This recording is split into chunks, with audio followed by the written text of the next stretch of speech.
talk by by Dr. Radwa Said, and we are all waiting to hear this message by Dr. Radwa Saied Abdel Azim, psychiatry consultant and creative arts therapist at Cairo University Hospital, about the impact of the psychological factors in our patients and how to deal with these. Dr. Radwa.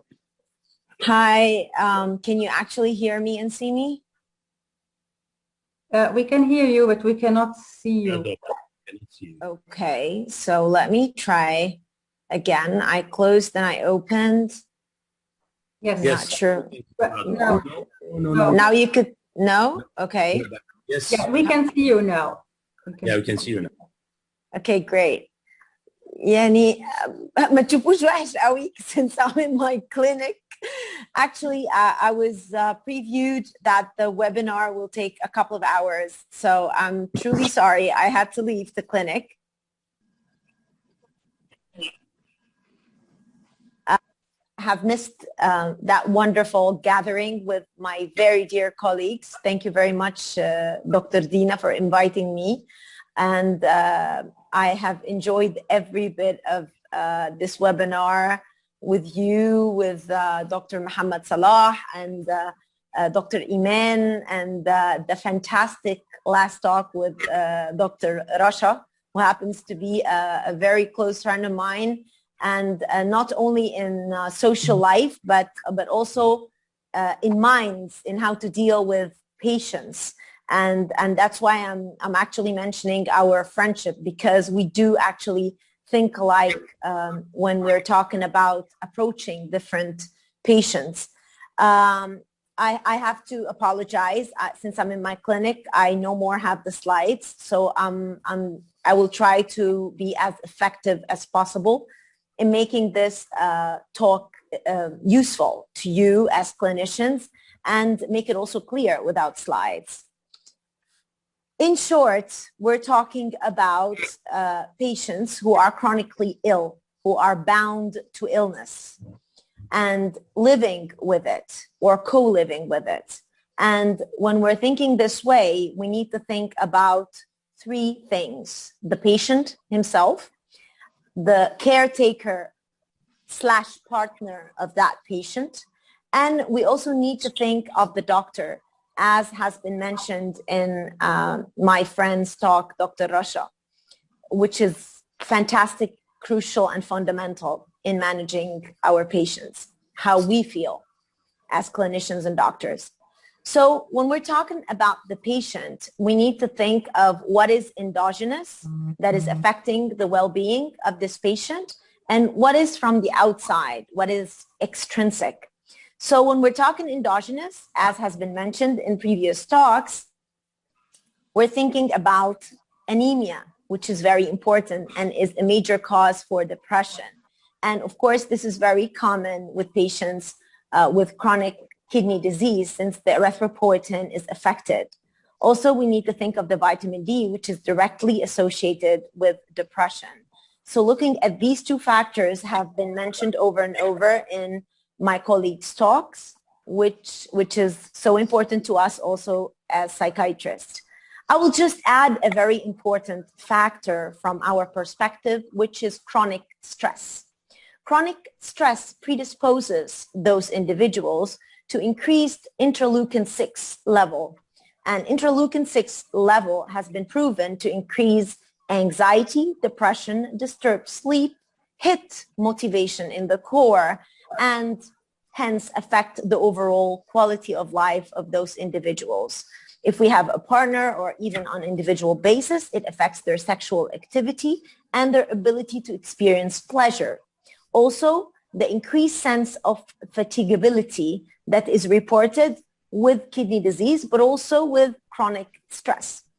So those would be the biological endogenous factor. When we're talking about extrinsic factors, we need to think about the changes implied for their lifestyle. So those people now, there's a lot of things that they will not be able to do. So if they were accustomed to a very high stress level, they are personality A type A people who are known to be like up and down, all day running. They have tons of things on their agenda. And now someone will come and say, probably the therapist, well, you know what, you need to slow down. So this in itself is a trauma. So how to deliver this message and how to deal with it with the patient is very, very important. So the extrinsic part, we're still with the patient, is they would have to alter their lifestyle and they would have to face some limitations. And now we're talking about those with chronic kidney disease, those with dialysis. That is a total different story. So this is extremely important. The changes that will happen to their outside world that would still mount to depression, anxiety, disturbed sleep, appetite, sexual life, blah, blah, blah. And before I proceed, I would like to ask if anybody has a question thus far, or should I continue?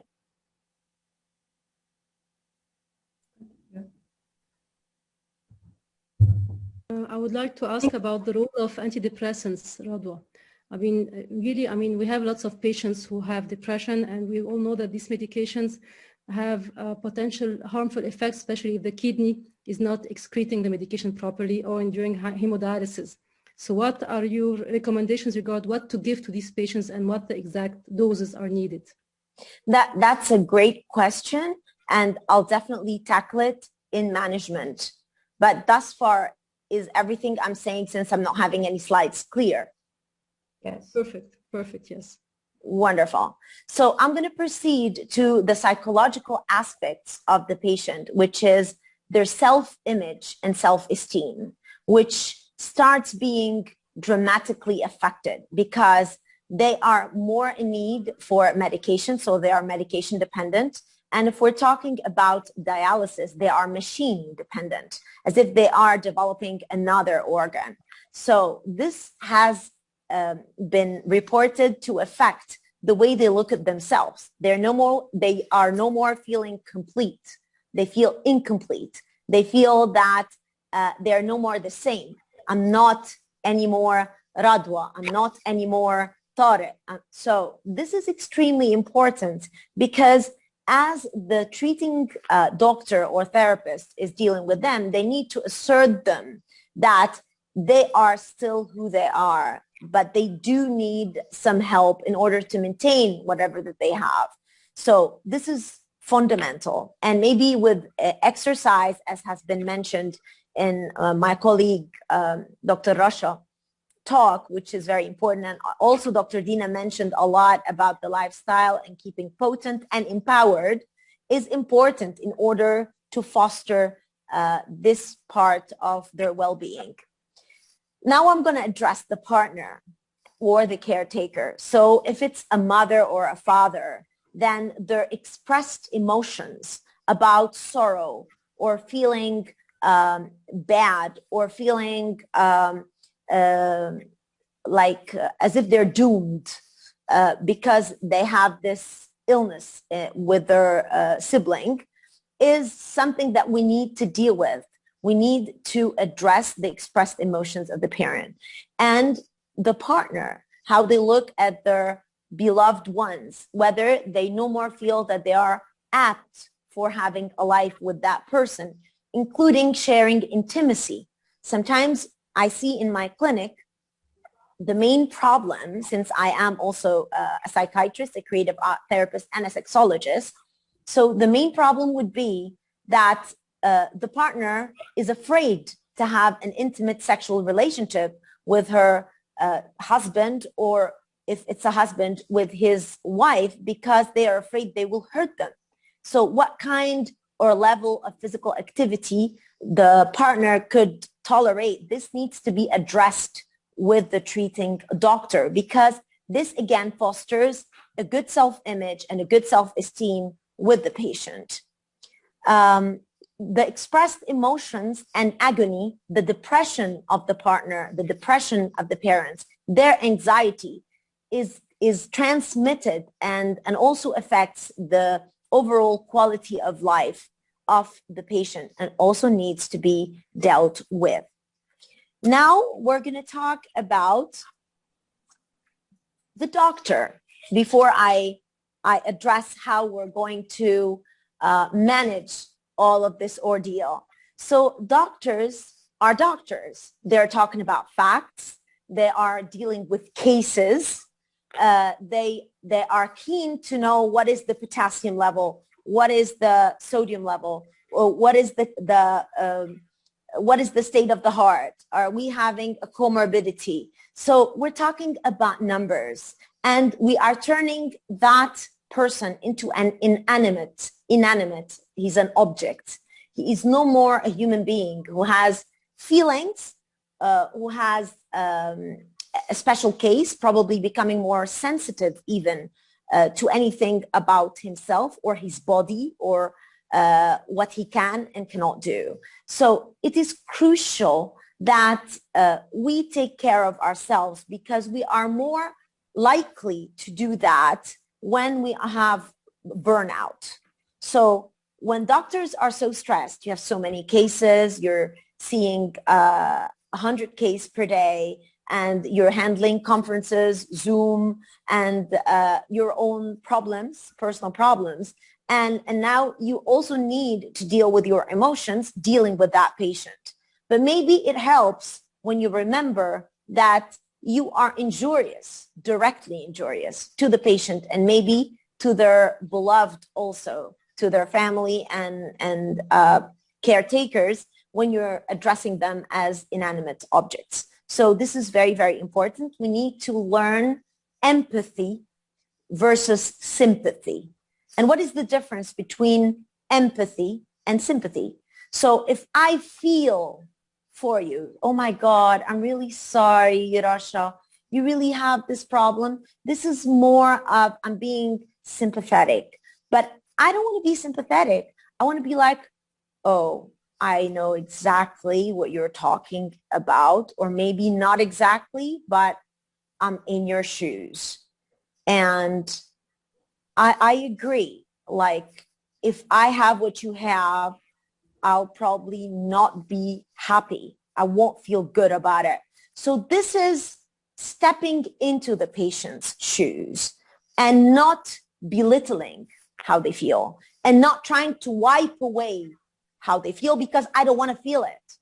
Me as the treating therapist, I don't want to stop and feel sorry and hurt and having only one kidney, or I'm not going to be able to do all the beautiful stuff that I do every day and run and nobody's going to stop me. So I don't want to have those feelings. So I start by negating them. So we need to avoid stepping into this mechanism. And this is extremely important in becoming one with the patient. That is one step forward in making that patient compliant and wanting to come back to me as a treating doctor.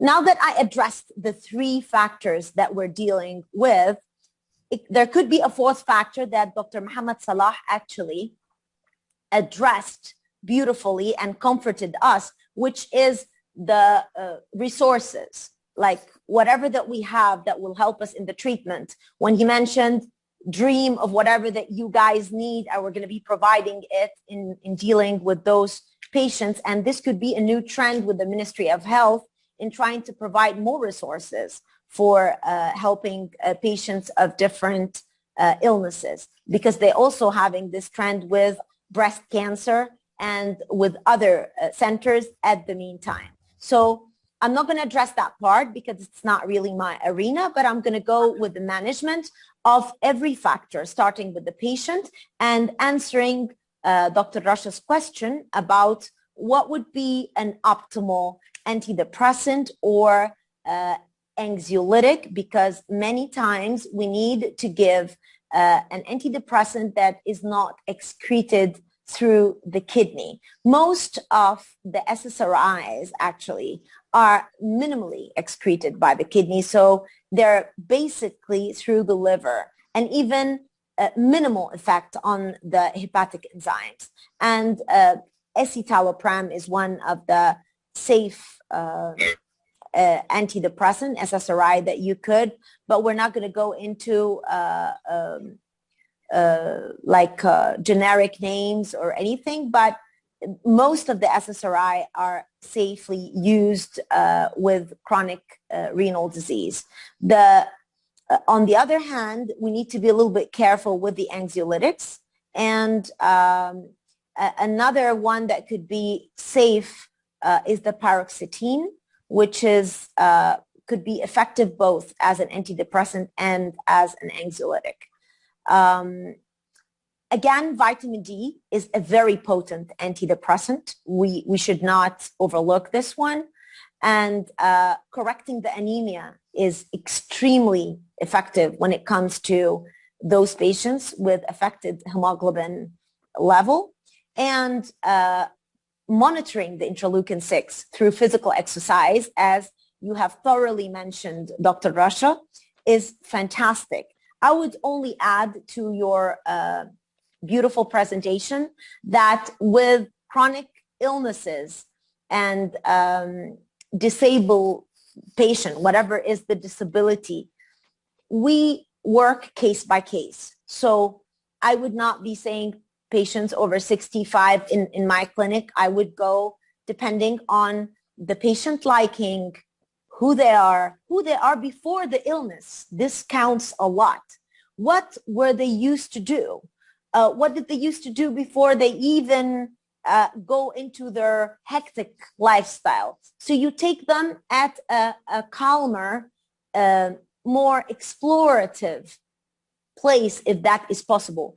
And it also helps a lot if you can help those patients by joining their exercise or their activity with their partner or with their caretakers, so they're being encouraged. Because many times, because of the depression and the easy fatigability, they are easily discouraged to actually engage in those activities.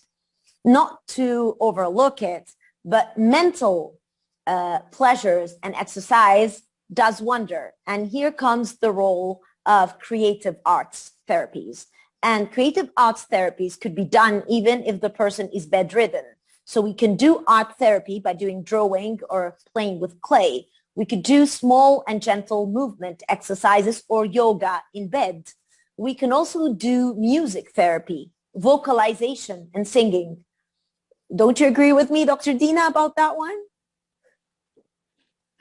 So we can use different modalities that are pleasures to the mind and are considered mental fitness. So the mental fitness here is also a great deal. Why? Because it directly affects the interleukin-6 level.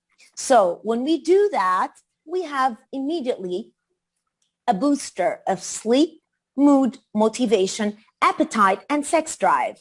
So we hit it all, and we fire up all of those cannabinoid receptors, the normal hash.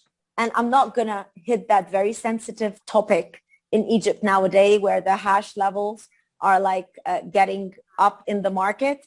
So instead of getting exogenous hash, a lot of people do that now as a form of self-medication. Well, you can easily get your normal endogenous cannabinoid receptors on fire by doing creative arts therapies of different forms, which is expressing yourself through the modalities of arts, whatever that inclination is. And again, that goes case by case. Those benefits, those patients do benefit from supportive psychotherapy more than classic psychotherapy. And the difference is the supportive psychotherapy is 15 to 30 minute duration. So it's of shorter span, and it does not really go very deep into their issues, and we're going to go on and on about it for years. No, it does target their here and now issues. And also it's so important that we do help them open up about what really bothers them. So if there is an issue with a partner, we need to help it through. If there is a financial issue, you need to facilitate it for them. Exactly like any other chronic long-term disease. Now we're going to step into the partner. Usually the partner or the caretaker does suffer from issues as well. Depression and anxiety, sleep disturbances, psychosomatic disorders that are quite common with the caretakers. So those need to be also helped with physical exercises, with mental fitness exercises like creative arts therapy, as we mentioned, and if necessary, medications. This directly helps the patient get better. Last but not least, we need to take care of ourselves, as have been mentioned by Dr. Rasha. So we need to peer support each other, as we are doing with this webinar. Thank you, Dina, for a super fantastic job. And she's like, you cannot not give this presentation. You know what? Like, you're in your clinic, you're in your operation theater, you're doing whatever. I don't care. You're going to do this presentation. Thank you for making me do it. Thank you, Radwa. Thank you. And maybe I should leave you on this note that the latest trend in psychiatry now is lifestyle psychiatry. And it incorporates everything that we have been doing. And Dr. Rasha Darwish, your dream did came true, because it's not called exercise physiologist. It's called lifestyle psychiatrist nowadays, that does incorporate yoga therapy, creative arts therapy, exercise therapy, and it helps complement the teamwork in order to get the best results, best quality of life, and a happy patient.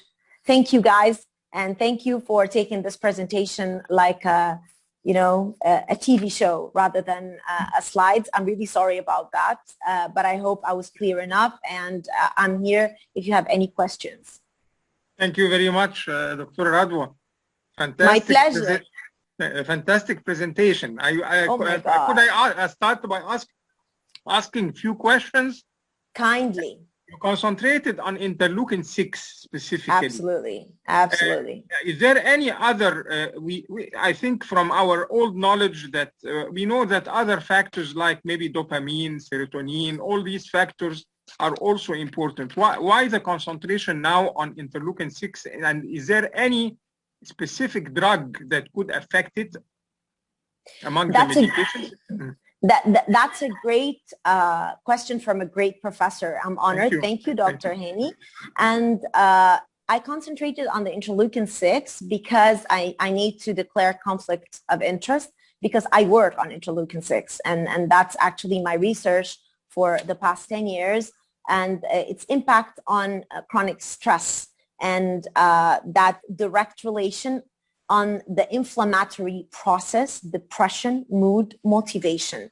And what we noticed that this is one of the main cytokine and chemotactic factors that is released with chronic diseases that actually mounts directly to fatigability, mood, depression, anxiety. So this has been robust data. It's no more like under investigation. So that's why I'm stating it. Other interleukin are into plays, like interleukin-1 and interleukin-2, interleukin-19 in other forms of diseases, but in particular with chronic illnesses. So that's why I'm talking about it, and also more onto it because I have hands-on in dealing with patients counteracting the impact of interleukin-6 using creative arts therapy, in particular dance movement therapy. So it incorporates physical fitness and creative arts therapies. So that is another reason why I'm focusing on it, because of those factors. Thank you. My pleasure. I'm sure that there are many questions from the audience. ممكن ابدا انا يا دكتور هاني بعدين. اتفضل يا دكتور محمد. Thank you Radwa, wonderful talk. It's wonderful to see you. بقالي كتير ما شفتكيش. I miss you too. Yes. Radwa طبعا is يعني my dear friend. انا بس هسأل برضو في حتة نفس الأدوية. احنا بقى في أدوية احنا بتاعه الكدني ترانسبلانت بالذات بتتاثر بالهيباتيك مايكروزومال انزيم سيستم في الميتابوليزم بتاعها.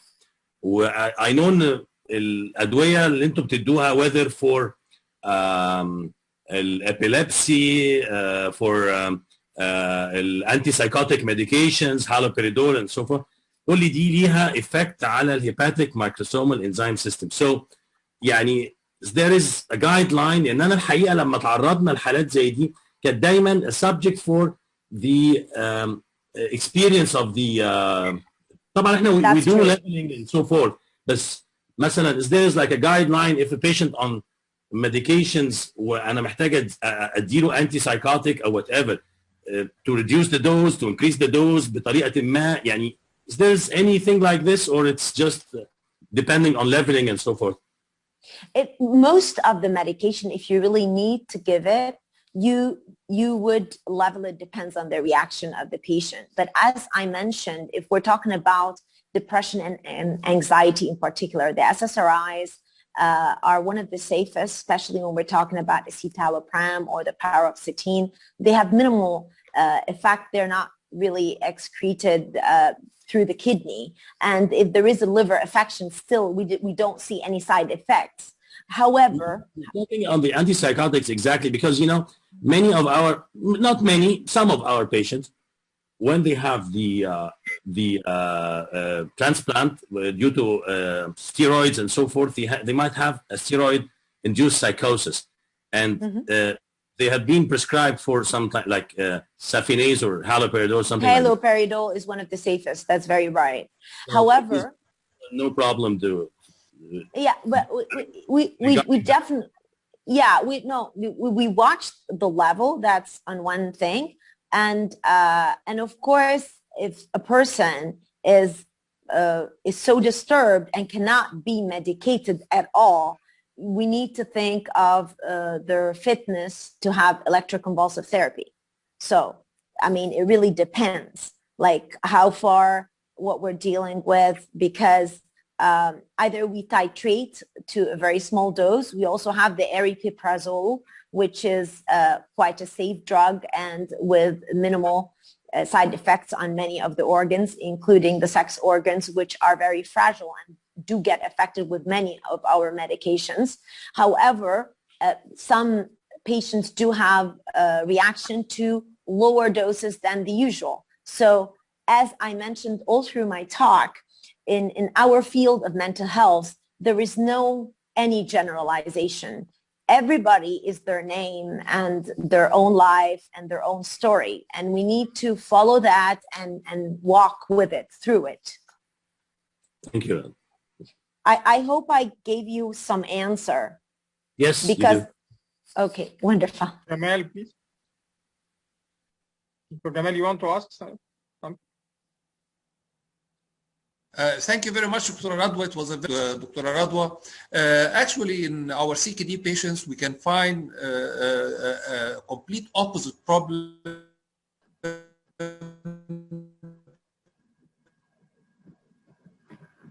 Dr. Gamal, the sound is not clear. Hello?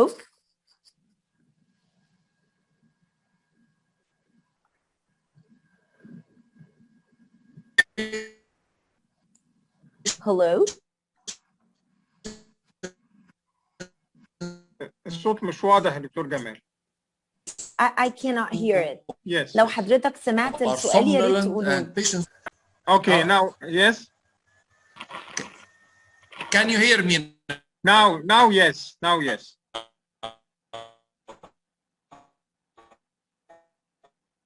Yeah, still no now.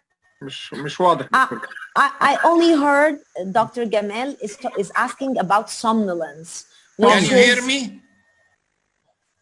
Yeah, yes, you're asking about somnolence, which is increased in patients with chronic kidney disease.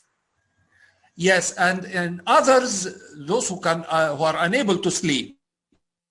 Yes, we see both. Yeah.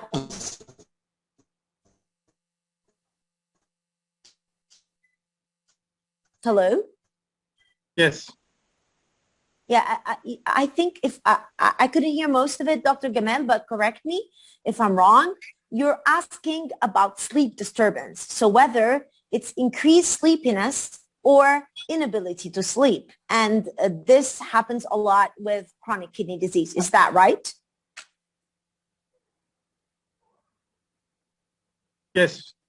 Yes? Perfect. Yeah, probably yes. Wonderful. Yes. So you're very right. If that is a symptom of depression, it will be corrected if I address depression through all the modalities that I spoke about, starting by listening to the patient, by empathizing with the patient, because a very big worry to those patients is they're being traumatized and nobody understands them.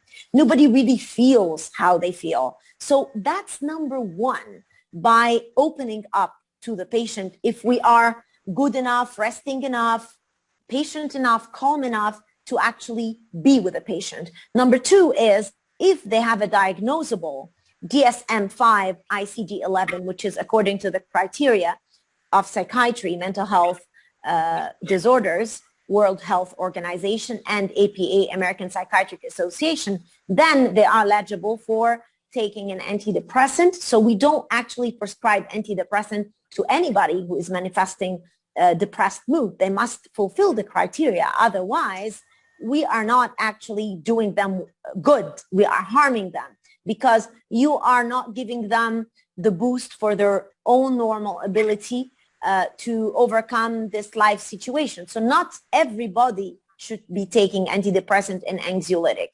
If they do have depression, then you will be prescribing or referring them to a psychiatrist to assess it and prescribe if necessary. And number three, as addressed by Dr. Rasha, fantastic presentation, and Dr. Dina and Dr. Muhammad and Dr. Iman, you need to adjust their lifestyle in order to give them their optimal peace of mind so they would be able to sleep well, live well during the day, and address their worries. So it's an entire spectrum of being that patient. However, we spoke about SSRI and we spoke about anxiolytics, and there is a drug very useful in cases of somnolence. It's called modafinil. However, we need to give it in small doses and monitor the effects on patients with chronic kidney disease. Dina, Radwa, what do you think about using melatonin as sleeping pill instead of giving them, medications that induce sleeping? Because, in our patients, this if the effect of these pills usually is much more prolonged than the usual. So patients might go into deep sleep for I've seen patients staying sleep for 2 days or 3 continuous days, and they've been transferred to ICU thought they were in coma, and that's Yes. only the effect of such medications. Is it safer to use such medication as a melatonin or something? There are trials that do recommend using melatonin. However, some of the patients report that it has not been effective. For some reason, the brain becomes more alert than the usual with the chronic stress status that the body is put on. But you can always try it. It's safe. It's an OTC pill, it's all over. So why not? It's not going to harm anyway. It's not metabolized through the kidney or the liver. So why not? And also, I would recommend that you try to adjust their sleeping rhythm. Sometimes some of those patients, when they come to me, they have inverted sleep rhythm. And when the chronotherapy, like the use of light, when they are awake during the morning and they sleep during the night, it helps a lot the mood, and it helps the amount of hours they are able to sleep in. Thank you. Thank you very much. I think for the shortage of time, It was a wonderful evening. We Yes. stayed for 3.5 hours. It was scheduled to be only 2 hours, but we couldn't stop because I think we didn't address only living well with kidney disease, but we addressed living well in general. That's very true. Living well in general. We heard much about creative art therapy, about exercise for those old people like us who should exercise more, according to Dr. Rasha. We heard how to eat well. بتلعب في الرياضة أحسن مننا. Healthy eating. So I think we learned as physicians much more for us than for patients also. Of course, we will repeat the same webinar next Thursday on the World Kidney Day, but on that day we will speak more in Arabic to be suitable for the patients. It will be in the evening. And Dr. Gamal also wants to stress that there will be a very important message. Please, Dr. Gamal. Yes, thank you all for this very interesting night, and we are now and we are pioneers in it.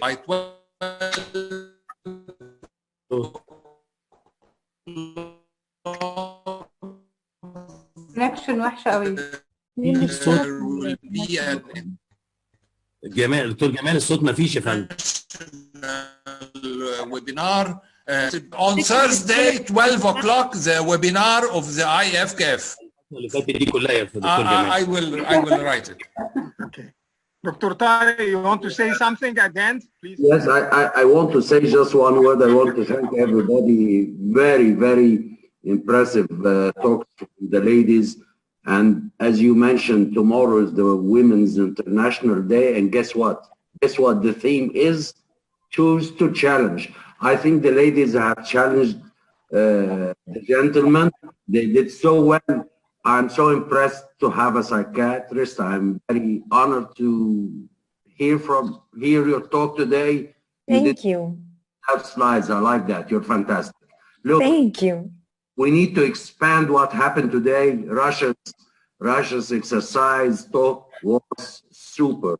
مش هتكلم عليك انت يا محمد، انت بره الموضوع.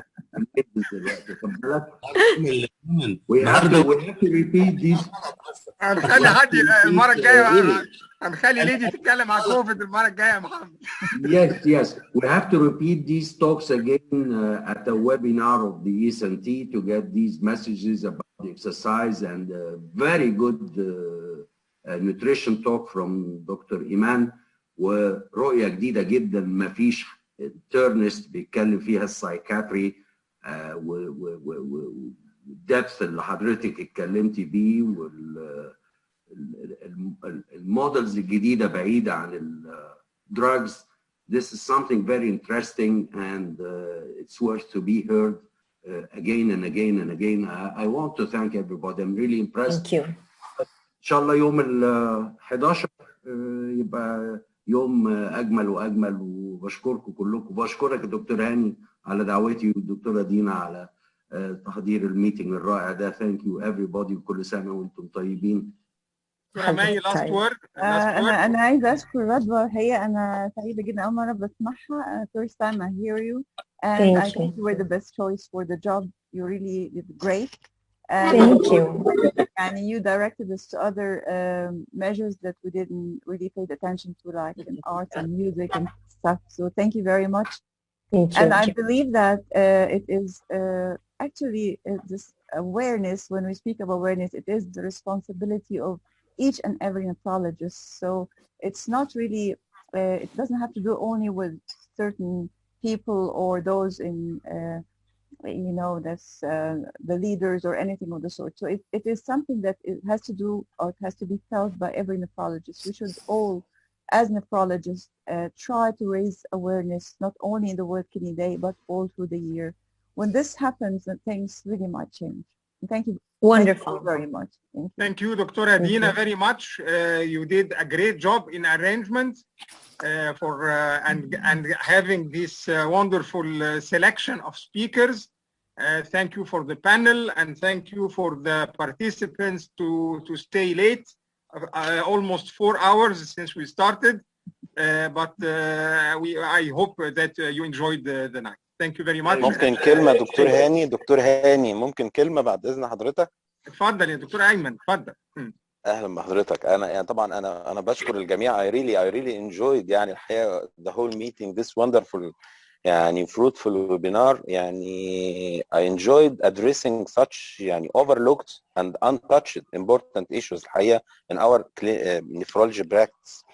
And I think it should be always highlighted زي ما قال الدكتور طارق in our annual congress. In every chapter meeting we should have a session for improving quality of life, whether mental, sexual, reproductive.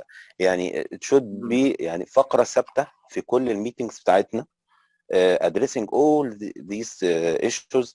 و I think إن شاء الله يعني ندعو من دلوقتي دكتورة رضوى إنها تكون one of the speakers إن شاء الله. I really enjoyed her talk في في المؤتمر الجاي إن شاء الله.